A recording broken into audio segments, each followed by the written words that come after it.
भगवान श्री राम और भगवान श्री कृष्ण में एक मूल अंतर है। भगवान श्री कृष्ण ने जो कहा है वो करणीय है, और भगवान श्री राम ने जो किया है वो करणीय है। भगवान श्री कृष्ण ने जो किया है अगर वो करना शुरू कर दोगे तो गली गली में ठोके जाओगे, गली गली में पिटाई होगी। उन्होंने जो किया है वो करोगे तो गई गाड़ी। भगवान श्री राम ने जो किया है, जो कहा है वो हमारे लायक नहीं है। भगवान श्री राम ने कहा है कि निश्चरहीन करो मई भुज उठाए प्रणकीन, सकल मुनि के आश्रमन जाए जाए सुखदीन। ये हम नहीं कर सकते, उन्होंने करके दिखाया है। भगवान श्री राम और कृष्ण में यही अंतर है, जो उन्होंने बोला है वो करना है, और भगवान श्री राम जो करके दिखा रहे हैं। मैं जो जो कर रहा हूँ वो करते जाइए, आपके परिवार में राम राज्य आ जाएगा। अयोध्या के राम राज्य की ओर मत देखिए, आपके आंगन में राम राज्य रहना चाहिए, आपके बेडरूम में राम राज्य रहना चाहिए, आपके ड्राइंग रूम में राम राज्य रहना चाहिए, आपके जीवन में राम राज्य रहना चाहिए। और उसका एक ही तरीका है कि भगवान श्री राम ने जो जो बचपन से किया है वही। प्रातःकाल प्रभु उठते हैं, पिताजी को प्रणाम करते हैं, माँ को प्रणाम करते हैं, स्नान आदि से निवृत्त होकर पिताजी के साथ गुरुदेव के आश्रम जाते हैं, गुरुदेव के चरणों की वंदना करते हैं, पूजन करते हैं, प्रणाम करते हैं। प्रातःकाल उठ के रघुनाथा, मात पिता गुरु नावहि माथा।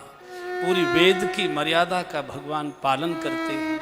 मातृ देवो भव, पितृ देवो भव, आचार्य देवो भव। और शास्त्र कहता है, कोई ढूंढ रहा प्रभु को वन में, कोई ढूंढ रहा प्रभु को वन में, कोई घर में बैठा भजन करे, कोई घर में बैठा भजन करे, कोई ढूंढ रहा प्रभु को वन में, कोई ढूंढ रहा प्रभु को वन में, कोई घर में बैठा भजन करे, कोई घर में बैठा भजन करे,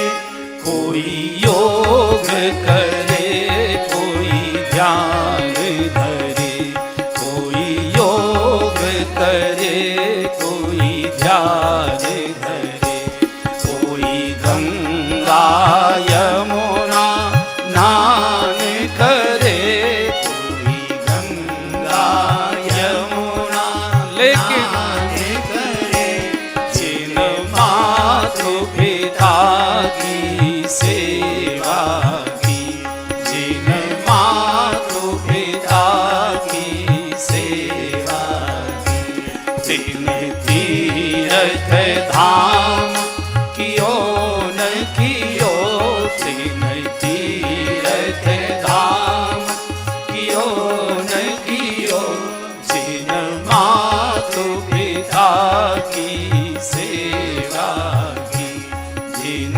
मातु पिता की सेवा की। सारे तीर्थ माता पिता के चरणों में निवास करते हैं। माता पिता की उपेक्षा करेंगे, उनको दुत्कारेंगे, उनको फटकारेंगे, उनके साथ कलह करेंगे, उनकी आज्ञा का उल्लंघन करेंगे, अपनी वाणी से, हाव भाव से, आचरण से, व्यवहार से उनके हृदय को जलाओगे, और बिहारी जी के नाक रगड़ेंगे, गंगा जी में गोता लगाएंगे, तीर्थों की यात्रा करेंगे, गिरिराज जी की परिक्रमा करेंगे। भगवान कहते निकल जा, तेरी सूरत भी मुझे सुहाती नहीं। साक्षात बोलते चालते जो होठ से बोलकर आशीर्वाद देने वाले दो देवता तेरे घर में विराजमान है, ये पत्थर की मूर्ति से नाक रगड़ने आया है। इसलिए जो पुत्र अपनी माँ को अपने बाल बच्चों के सामने फटकारता है, दुत्कारता है, अपमानित करता है, माँ कुछ बोलती तो नहीं है, लेकिन माँ को उस समय का प्रसव का दर्द याद आ जाता है। शास्त्र कहता है 1000 जहरीले बिच्छू एक साथ डंक मारे, उनकी जितनी पीड़ा होती होगी वो पीड़ा माँ को बच्चे को जन्म देते समय होती है। प्रसव पीड़ा सबसे भयंकर होती है, लेकिन माताएं उस पीड़ा को सहन कर लेती हैं प्रसन्नता से, क्योंकि भाव रहता है थोड़ी देर में गोद भरेगी, बालक गोद में आएगा। उसे नहीं मालूम है कि जिसके लिए मैं ये भयंकर प्रसव पीड़ा सहन कर रही हूँ, ये बुढ़ापे तक भी मुझे पीड़ित करेगा, पीड़ा देगा। बूढ़ी माँ कुछ बोलती नहीं, छोटा बालक बाप की बराबर खड़ा है, कभी बाप के तमतमाते चेहरे को देखता है, कभी बूढ़ी अपनी दादी माँ के सुस्त चेहरे को देखता है, कुछ बोलता नहीं है, लेकिन उसके मन में गांठ बंध जाती है कि इन्होंने मेरी दादी को कैसे फटकारा, मेरे बाबा जी को कैसे दुत्कारा करते थे। और यही बालक जब बड़ा होकर बाल बच्चेदार होता है और हम बूढ़े होते हैं, और जब ये बालक कुछ बोलता है और तुम बोलते हो खबरदार ऐसे बोला जाता है, तो उस समय का उसे अपने पिताजी का वो चेहरा याद आता है कि तुम मेरी दादी जी को कैसे फटकारते थे, तुम मेरे बाबा जी को कैसे फटकार। कोई सेवा मत करिए, कोई सेवा मत करिए, लेकिन अपने हाव से, भाव से, स्वभाव से, वाणी से, तमतमाते चेहरे से, निकली हुई आंखों से फटकारिए मत। यही माता पिता की सबसे बड़ी सेवा, इससे बड़ी कोई और सेवा हो नहीं सकती। जब बेटा माँ को फटकारता है, उस दिन माँ भोजन नहीं करती, पूरे दिन रोती रहती है। जिसको लेकर मैं रात भर बैठा करती थी गोद में लेकर, यहाँ ले जा, वहाँ चले जा, यहाँ नजर उतरवा, वहाँ नजर उतरा, इस मंदिर में माथा टेकवा, उस मंदिर में माथा टेकवा। और पत्नी के सामने अगर कोई पुत्र अपनी माँ को फटकारता है तो माँ को लगता है धरती फटे और मैं समा जाऊं। भगवान ने करके दिखाया है, प्रातः काल उठ के रघुनाथा, मात पिता गुरु ना वही माथा। भगवान माता पिता की सेवा के अधीन हो जाते हैं। पंढरपुर के उसको जानते हैं, आप पुंडरीक को जानते हैं, पंडरीनाथ को जानते हैं कि माता पिता की सेवा के अधीन हो गए थे भगवान वहाँ। इसलिए कोई कपड़े मत धोइए उनकी, कोई बिस्तर मत बदलिए, अपने हाथों से कुछ भी मत करिए, लेकिन अपनी वाणी से, व्यवहार से थोड़ा सुख दीजिए। बूढ़ी माँ के स्तनों में भाव का दूध आ जाता है। माँ तो माँ होती। भगवान कृष्ण को एक बार किसी ने पूछा था, आपको माखन इतना प्रिय क्यों लगता है? तो भगवान ने कहा, इसमें मेरी माँ बैठी है इसलिए मुझे अच्छा लगता है। मैंने शायद पहले भी सुनाया है, अकबर बादशाह की जब माँ मरी थी तो काफ़ी बूढ़ी थी और अकबर बादशाह भी बड़ी उम्र के हो गए थे, 60-65 साल के हो चुके थे। बहुत रोए, बहुत रोए, बहुत रोए। तो संस्कार वगैरह कर दिया, जो कुछ भी उनकी पद्धति थी, कवर वगैरह जैसा भी था वो कर दिया। एक दिन उनके सचिव ने पूछा, महाराज माँ तो पक्का फल थी, पूरी आयु जीकर वो गई है, और आप जैसा भारत को सम्राट देकर गई है, भरा पूरा परिवार छोड़ करके, आप इतने क्यों रो रहे थे? तो अकबर ने कहा, ये मैं नहीं जानता हूँ कि दुनिया में सबको जाना है। तुम जो पूछ रहे हो कि मैं क्यों रो रहा था, मैं केवल इसलिए रो रहा था कि मुझे बादशाह कहने वाले हजारों लोग रह गए, मुझे शहंशाह कहने वाले लाखों हजारों लोग रह गए, आदर से बोलने वाले हजारों लोग रह गए, लेकिन बेटा अक्कू कहने वाला दुनिया से उठकर चला गया। जब मैं आता था, बेटा अक्कू कह जब बोला कर। भगवान श्री कृष्ण कितना रोए हैं जिस समय गोकुल छोड़कर मथुरा आ गए और अपने राजकाज से निवृत्त होकर रात्रि को जब महल की छत पर बैठा करते थे, गोकुल की ओर हमेशा भगवान देखा करते थे। गोकुल से नंद यशोदा के रोने की आवाजें आती थी, इधर से भगवान रोते थे, उधर से माँ यशोदा रोती है, बाबा बाबा लाला रो रहा है, देखो लाला के रोने की आवाज आ रही है, लाला रो रहा है। महाराज हो गए, द्वारकाधीश हो गए, तब भी माँ के लिए बहुत रोया करते थे। जब द्वारका में कभी कभी गोकुल की चर्चा चलती थी तो प्रभु रोने लगते थे। तो रानियों को थोड़ी ईर्ष्या हो गई। तो एक दिन रानियों ने कहा, महाराज रुक्मिणी जी, सत्यभामा जी, जाम्बवती जी आदि, हम इतने बड़े ऊंचे कुल खानदान से आई हैं, इतनी योग्य है, रूपवान है, गुणवान है, कभी दो शब्द हमने आपके मुख से अपनी प्रशंसा की हम लोगों ने नहीं सुने। और वो गांव की बूढ़ी, बिल्कुल अनपढ़ बुढ़िया, गंवारिन, उसका नाम आता है तो आप रो पड़ते, क्या बात है उसमें, ऐसी कौन ऐसी खास बात। भगवान जानते हैं कि अगर तर्क दूंगा तो पढ़ी लिखी है, तर्क से तर्क काट देगी, अनुभव से सिखाना चाहिए। तो एक दिन रात्रि को प्रभु सो के सवेरे उठे तो आंगन में बैठे थे, जैसे बैठी पीते हैं लोग तो आंगन में बैठ जाते हैं, तो सभी रानियां पास बैठी थी। तो भगवान ने कहा, रुक्मिणी जी, रात सोने से पहले हमको दूध नहीं पिलाया गया क्या? हमको दूध पीने को नहीं दिया, लगता है बिना दूध पिए सो गया।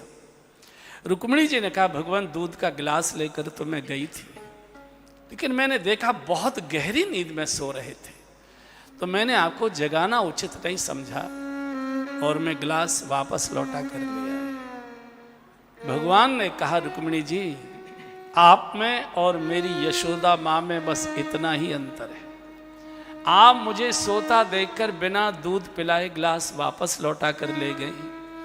मेरी यशोदा माँ होती, पूरी रात हाथ में गिलास लेकर मेरी पाटी पकड़कर बैठकर इंतजार करती कि लाला जब जागेगा तब दूध पिला कर जाओ। ये माँ है। भारत की आज भी अत्याधुनिक युग में भी सारा घर भोजन कर लेता है, और बेटे ने अभी भोजन नहीं किया और बेटा बाहर है, माँ भोजन नहीं करती। घर के सब कहेंगे उसका कोई भरोसा है, वो कभी समय से आया है जो आ जाएगा, भोजन ठंडा हो रहा है, माँ भोजन करो, वो तो आएगा, देर से आएगा। बोले नहीं, तुम करो, अपना काम करो। द्वार की ओर देखती रहती है। माँ को लगता है कि मेरा बालक भूखा बाहर घूम रहा है और मेरे मुंह में टुकड़ा कैसे जाएगा। बिना पति के बिना महिला भोजन कर सकती है, मैं मान लेता हूँ। पति अभी नहीं आए, देर हो गई है, वो महिला पत्नी भोजन कर सकती है, वैसे होता नहीं है ऐसा, लेकिन फिर भी मैं मान सकता हूँ। लेकिन जिसके बेटे ने अभी भोजन नहीं किया है, उसकी माँ के मुख में टुकड़ा नहीं जाता। जो माँ इस सीमा तक बलिदान करती हो, अपना पीड़ा सहन करती हो, उसको कोई उसका बेटा ही प्रताड़ित करे, फटकारे, कैसा लगता होगा। फिर बोलता हूँ, कोई सेवा मत करो, बिल्कुल सेवा। मैं दिल्ली कथा कर रहा था, 3-4 साल हो गए, तो शायद पूर्वी दिल्ली की ही घटना है। तो एक सज्जन हमको जहाँ हम ठहरे थे वहाँ मिलने आए। उन्होंने कहा कि हमने नाम बहुत सुना था, आज आपकी कथा सुनने आए, बहुत अच्छा लगा। आज आपने माँ का ये प्रसंग लिया, हमको बहुत अच्छा लगा। हमारे पिताजी तो नहीं रहे, लेकिन हमारी बूढ़ी माँ भी है। तो वैसे तो हमने बहुत व्यवस्थाएं ठीक की है, दिन की नर्स है, रात की नर्स है, बहुत चिंता करते हैं। लेकिन जब आपने कहा कि बेटे को भी माँ की कुछ सेवा निजी करनी चाहिए, तो अब हम भी नाती पोते वाले हो गए, हमारी भी बड़ी उम्र हो गई, लेकिन हमको ऐसी कोई सेवा बताइए कि हम अपनी आयु के अनुसार सेवा कर सकें और हमको संतोष हो जाए कि हमने अपनी माँ की सेवा की। तो हमने कहा कि आप फैक्ट्री से कै बजे आते हैं अपने घर? बोले वही 8 साढ़े 8 बजे आ जाते हैं। हमने आने के बाद क्या करते हैं? बोले आने के बाद एक कप चाय पीते हैं, फ्रेश होते हैं, फिर भोजन करते हैं, फिर अपना थोड़ा टीवी टावी देखकर सो जाते हैं। हमने कहा मेरे कहने से आप केवल एक काम कर लीजिए और कुछ मत करिए। बताएं। हमने कहा जब आप फैक्ट्री से वापस आए, गैरेज में गाड़ी खड़ी की, आप सीधे कोठी में मत जाइए। कोठी में जिस कमरे में माँ का बिस्तर लगाए उसमें जाइए और सामने वाले सोफे पर मत बैठिए, माँ के बराबर सटकर बैठिए और बहुत प्यार से धीरे से माँ के कंधे को स्पर्श करो। माँ कैसी हो, तबीयत कैसी है, कुछ चाय वगैरह लिए कि नहीं, भोजन किया कि नहीं, माँ के पास बैठो। और अगर आप चाय पीते हैं तो पत्नी को कहो कि यहीं ले आओ 1.5 कप चाय, आधी कप माँ भी पिएगी। माँ के सामने सोफे पर बैठकर मत पियो, माँ की चारपाई पर उससे सटकर बैठकर चाय पियो और सहारा देकर बिठाकर माँ को भी चाय पिलाओ। बेटा अगर उसके पास बैठ जाता है मैं आपको गारंटी से कह रहा हूँ 6 महीने में आपकी माताजी बिना दवाई के स्वस्थ हो जाएंगी, कुछ नहीं करने की जरूरत है। माँ को जब ये लग जाता है कि मेरा बेटा मेरा नहीं रहा, तो उसका जीवित रहने का मन नहीं करता, वो बहुत जल्दी शरीर छोड़ देती। इसलिए फिर गा लीजिए, कोई ढूंढ रहा प्रभु को वन में, कोई ढूंढ रहा प्रभु को वन में, कोई घर में बैठा भजन करे, कोई घर में बैठा भजन करे, कोई योग करे, कोई ध्यान करे, कोई योग करे, कोई ध्यान करे, कोई गंगा यमुना स्नान करे, कोई गंगा यमुना स्नान लेकिन जिन मातु पिता की सेवा की, जिन मातु पिता की सेवा की, तीन तीर्थ धाम कियो न कियो, तीन तीर्थ धाम कियो न कियो, जिन मातु पिता की सेवा की, जिन मातु पिता की सेवा की। भाग्यशाली की माँ देर तक जीवित रहती है, अभागी की माँ जल्दी छोड़कर चली जाती है। भाग्यवान बनिए, माँ से ज़्यादा शुद्ध हृदय का आशीर्वाद किसी का नहीं होता है। उसको कोई लोभ नहीं, कोई लालच नहीं, बेटा तुम सुखी रहो, दूध नहाओ, पूतो फलो, आनंद करो, हम तो जैसे वैसे अपना बुढ़ापा काट लेंगे। और अब गोस्वामी जी कथा प्रसंग को मोड़ दे रहे हैं। यह सब चरित कहा में गा, सब गाइए, यह सब चरित कहा में गा, आगिली कथा सुनहु मन लाई, आगिली कथा सुनहु मन लाई, विश्वामित्र महामुनि ज्ञानी, विश्वामित्र महामुनि ज्ञानी, बसहि विपिन शुभ आश्रम जानी, बसहि विपिन शुभ आश्रम जानी, जहाँ जप यज्ञ जोग मुनि करही, जहाँ जप यज्ञ मुनि करही, अति मारीच सुबाहु ही धरही, अति मारीच सुबाहु ही धरही। गोस्वामी जी प्रसंग को थोड़ा सा बदल रहे हैं। विश्वामित्र नाम के बड़े तपस्वी ऋषि, विश्वामित्र महामुनि ज्ञानी, बसें विपिन शुभ आश्रम जानी, अपने जंगल में बहुत सुंदर आश्रम।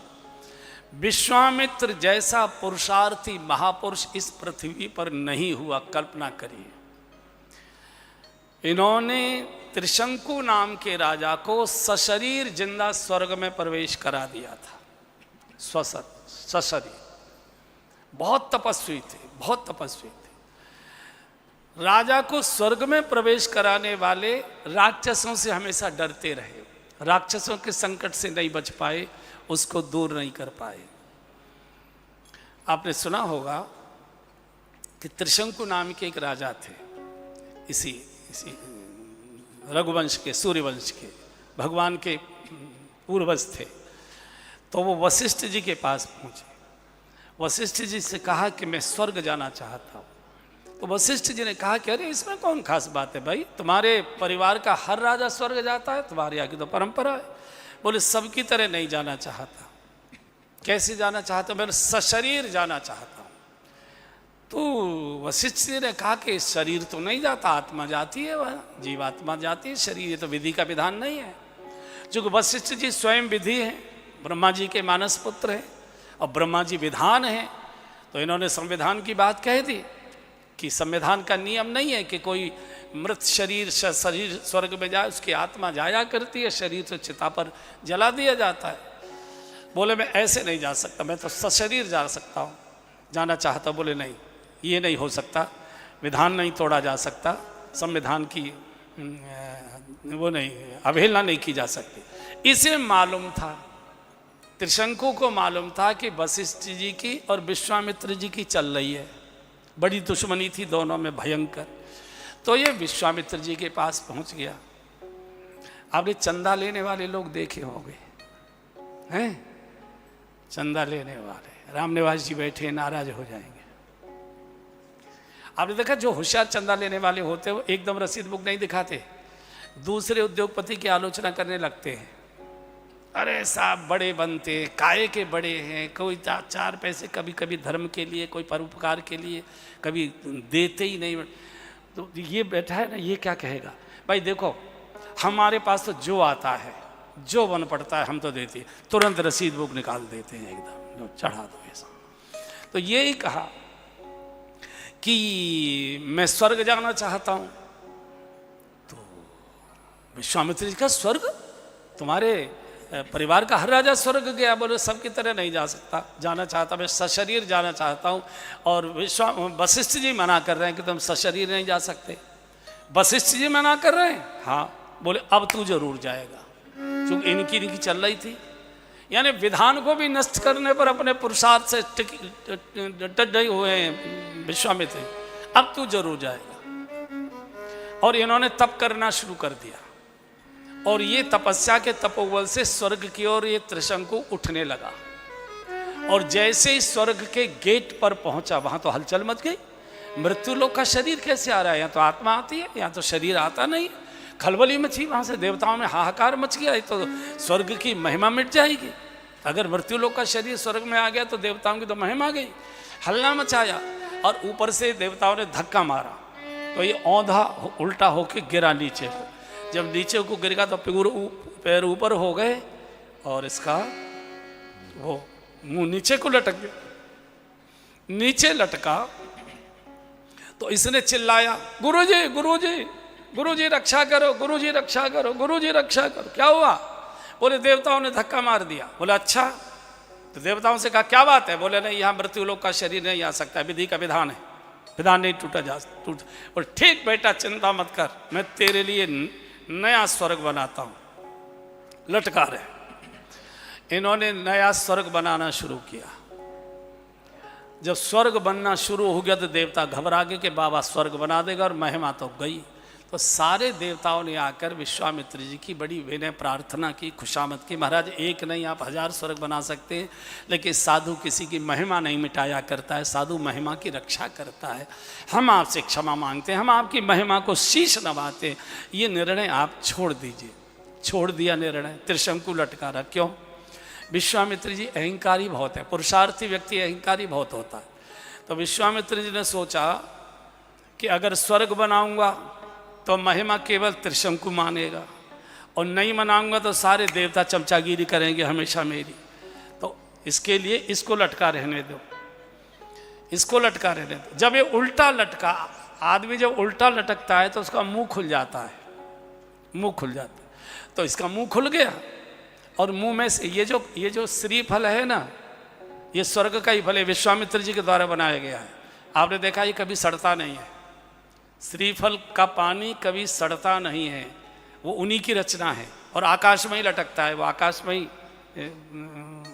इतने ऊंचे पर और कोई फल नहीं आता है। तो जब उसका मुंह से लार लटकी गिरी तो उसकी एक नदी बनी। वो नदी बहती है बनारस और बक्सर जिले की सीमा पर। इधर बनारस जिला खत्म होता है, उधर बक्सर जिला शुरू होता है, दोनों की सीमा के बीच में बहती है, अभी भी बहती है। उसका नाम है कर्मनाशा, उसका नाम है कर्मनाशा।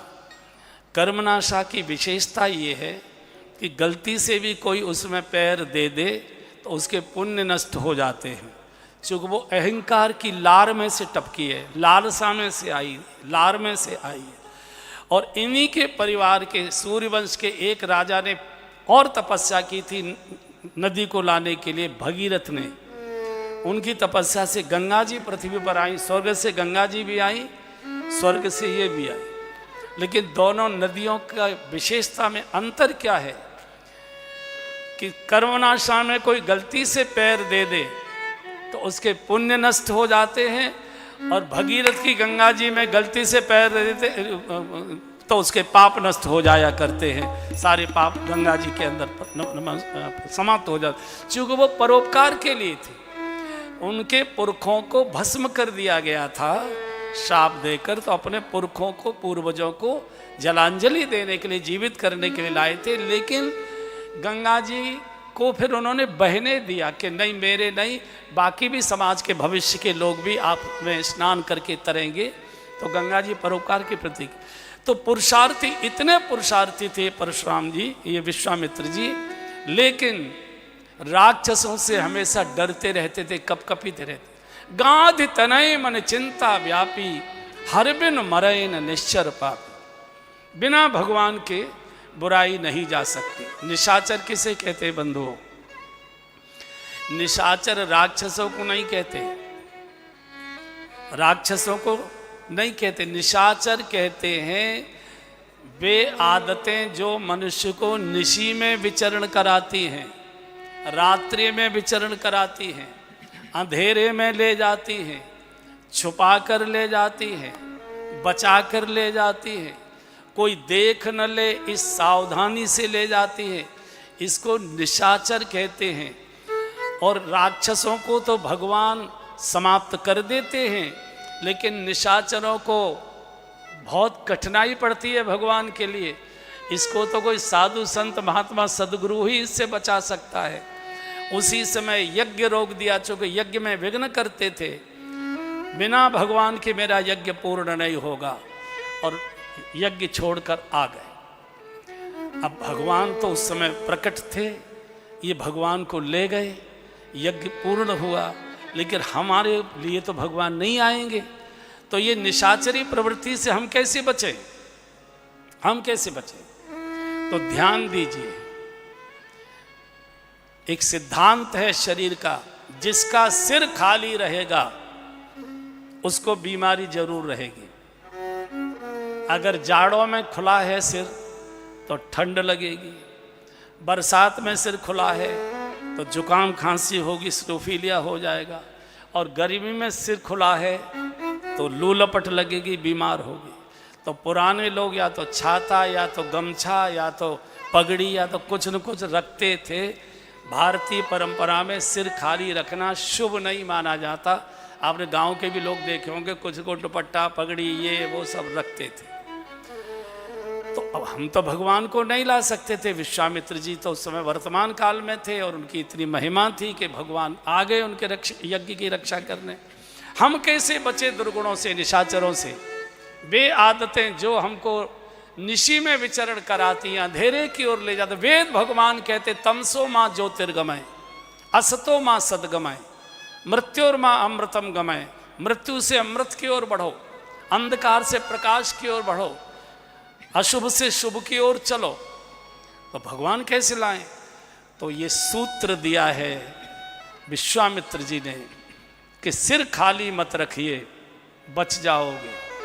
कोई कलयुग नहीं है। सतयुग में भी राक्षसों की कमी नहीं थी, और कलयुग में भी धर्मात्माओं की कमी नहीं है। सारे के सारे भक्तमाल उठाकर देख लीजिए, पूरे के पूरे भक्तमाल में इसी कलयुग के सब महापुरुष हैं जिनको भगवान का साक्षात्कार हुआ है।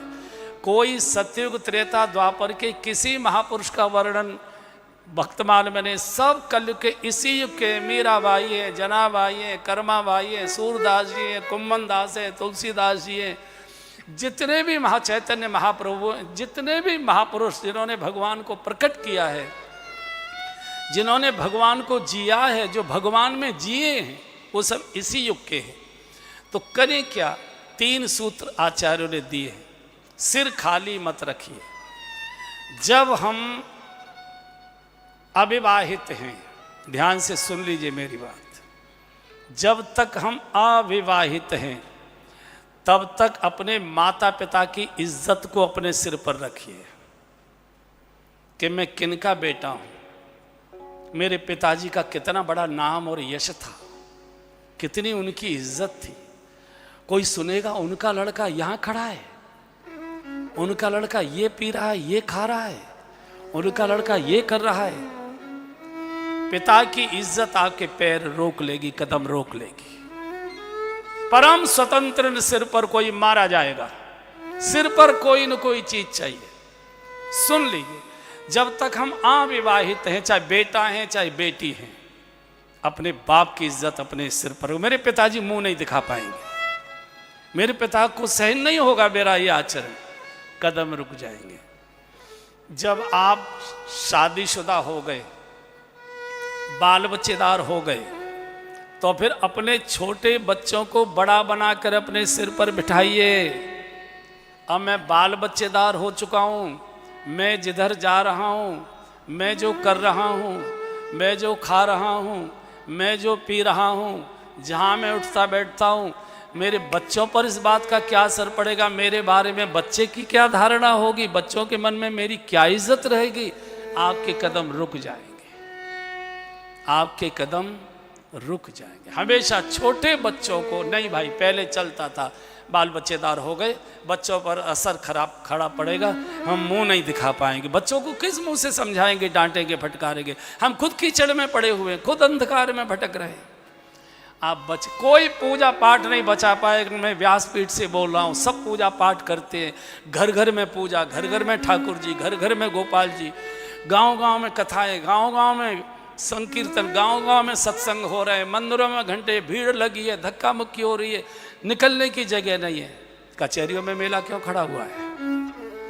तलाक के केस इतने क्यों बढ़ रहे हैं? अशांति क्यों बढ़ रही है? आत्महत्याएं क्यों हो रही हैं? कारण क्या है? पूजा पाठ बचा नहीं पाया, हमको नहीं बचा पाएगा। पूजा पाठ भी तभी असर करता है जब हमारा आचरण ठीक होता है। औषधि फायदा करती है, लेकिन कब करती है? जब उसके साथ उसका अनुपान लिया जाता है और उसके साथ पथ्य परहेज का पालन किया जाता है, औषधि तब फायदा करती है। तो फिर सुन लीजिए, जब तक हम अविवाहित हैं, माता पिता की इज्जत को हमेशा याद रखिए।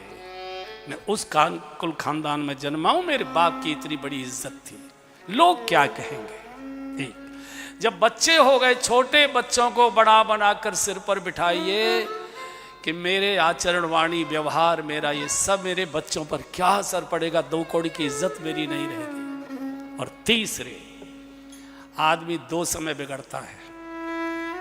जवानी में सामान्यतः कम लोग बिगड़ते हैं, या तो 14 वर्ष की आयु पर व्यक्ति बिगड़ता है, या 44-45 वर्ष की आयु पर व्यक्ति बिगड़ता है।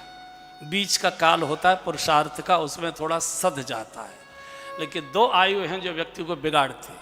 जब आप 40-45 साल के हो गए, बड़े हो गए, फिर किससे बचें? फिर किससे बचें?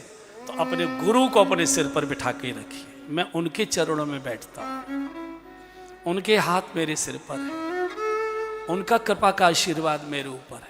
मैं यहाँ ये खा पी रही, ये कर रहा हूँ, अरे मेरे गुरुजी सुनेंगे, क्या सोचेंगे मेरे बारे में? मैं मुंह नहीं दिखा पाऊंगा, कैसे बैठूंगा उनके पास? आपके कदम रुक जाएंगे। बाकी इस गलत फहमी को निकाल दीजिए कि पूजा पाठ भजन से कोई आदमी सुधरता है। अगर पूजा पाठ से सुधरता होता, सारे पुजारी सुधर गए होते, सारे पंडित सुधर गए होते, सारे साधु सुधर गए होते। रोग तो औषधि से ही दूर होता है। मैं जानता हूं ये रिकॉर्डिंग सारे विश्व में जा रहा है और बहुत सी चीजें मेरे बारे में आएंगी, बोलेंगे, लेकिन जो सत्य है मैं ये बोल रहा हूं। विश्वामित्र जी ने उसी समय यज्ञ रोक दिया, आ गए अयोध्या, सरयू स्नान किया। क्यों? क्योंकि जाम जन थे भी नहीं प्रयासा, जाम जन थे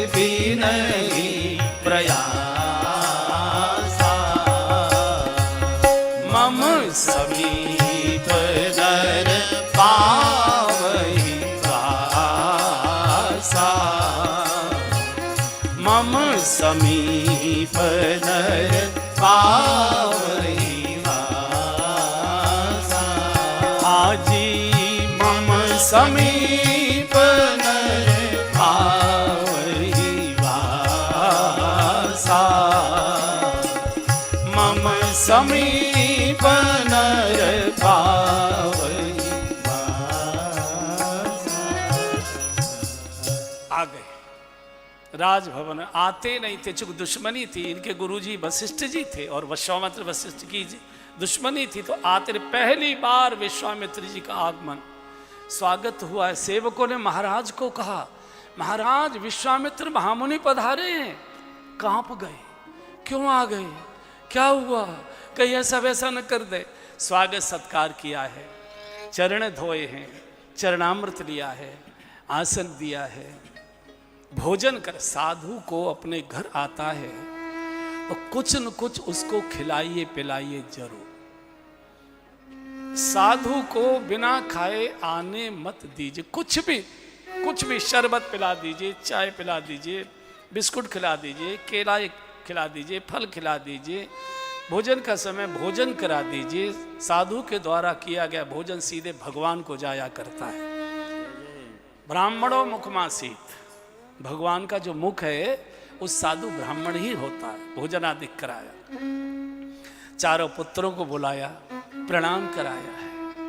और जैसे ही विश्वामित्र जी भगवान राम को देखा, टकटकी लगाकर देखते रहे। और ये भी आदत डाली है कि बच्चों को प्रणाम कराना सिखाइए, लेकिन सिखाते आप हैं पर गलत सिखाते हैं।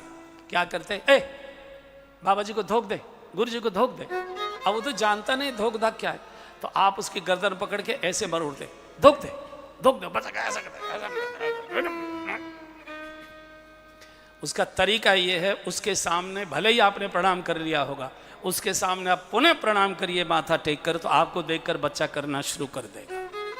और आपने अगर उसकी गर्दन दबाकर उसको दबोच लिया, उसी दिन बच्चे के हृदय में लिख जाता है कि आज मैं छोटा हूँ, कमजोर हूँ, आज तुम मेरी गर्दन दबा सकते हो, दबोच सकते हो, लेकिन बुढ़े जिस दिन तेरी गर्दन कमजोर होगी ऐसा मरोड़ूंगा कि ची भी नहीं कर पाएगा। इसलिए आप देखते हैं हर बूढ़े को उसका बेटा मरोड़ता है। हमने लिखाया पढ़ाया सब कुछ किया, देखो हमारे साथ क्या कर रहा है, तुमको ये होश ही नहीं है कि तुमने उसके साथ क्या किया था। हर चीज के उत्तर जाते हैं, हर चीज के बदले जाते हैं।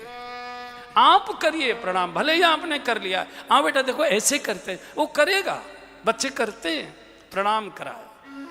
और अब दशरथ जी चरणों में बैठे, दोनों चरण पकड़े हैं विश्वामित्र जी के, और कहा ऋषवर मैं जानता हूं आप अचानक अकारण न कहीं जाते हैं न आते हैं, सच बताइए के ही कारण आगमन तुम्हारा, के ही कारण आगमन तुम्हारा, के ही कारण आगमन तुम्हारा, के ही कारण आगमन तुम्हारा, कहु सो करतन लावहु बारा, कहु सो करतन लावहु बारा। चरणों में बैठे हैं महाराज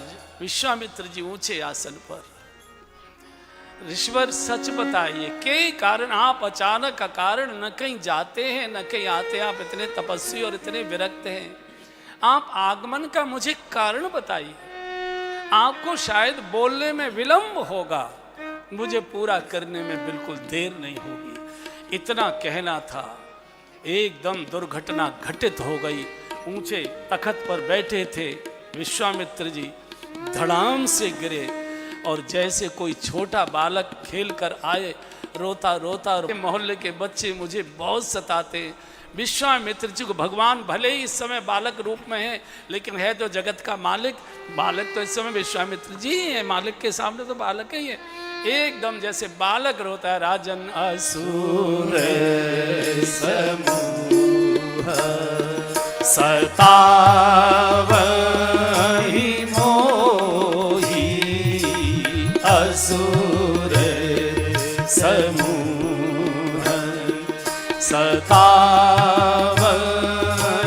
मोहि मैं याचन आयहूँ नृप तोहि मैं याचन आयहूँ नृप तोहि अनुज समेत देहु रघुनाथा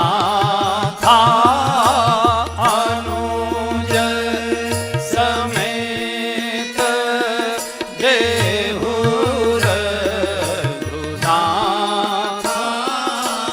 निशिचर वध में होव सनाथा निशिचर वध में होव सनाथा असुर समूह सतावहि मोहि। अपने कंधे का उत्तरी उतार कर राजा के कदमों में बिछा दिया, भिखारी के तरह भिक्षा मांगने लगा।